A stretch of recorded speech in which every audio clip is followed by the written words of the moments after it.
अमित शाह जी स्वागत। भारत माता की ভারতের স্বরাষ্ট্রমন্ত্রী Amit Shah welcome welcome welcome. ভারতের স্বরাষ্ট্রমন্ত্রী Amit Shah ji welcome welcome welcome. Amit Shah ji স্বাগতম স্বাগতম স্বাগতম।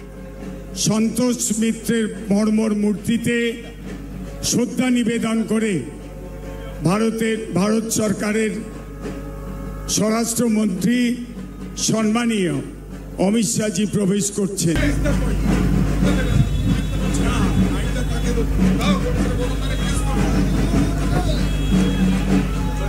অমিত শাহ জি, ভারতের স্বরাষ্ট্রমন্ত্রী অমিত শাহ জি আমাদের মাতৃ প্রতিমা দর্শন করে আমাদের মঞ্চে অনুসন্ধান অফিসে আসবেন। তিনি তার মূল্যবান বক্তার তার সন্তোষ মিত্র স্কোয়ারের পুণ্যভূমিতে ওনার পদধূলি পড়ছে। বক্তব্য রাখবেন আমাদের থিম অপারেশন সিঁদুর। আমরা যেভাবে তুলে ধরেছি পহেলগাঁওয়ের, আজ ভারত সরকারের গৃহমন্ত্রী শ্রী অমিত শাহজি মাতৃ প্রতিমা দর্শন করে ধীরে ধীরে আমাদের অনুসন্ধান অফিসের দিকে এগিয়ে আসছেন। যাই সামনে যারা দাঁড়িয়ে রয়েছেন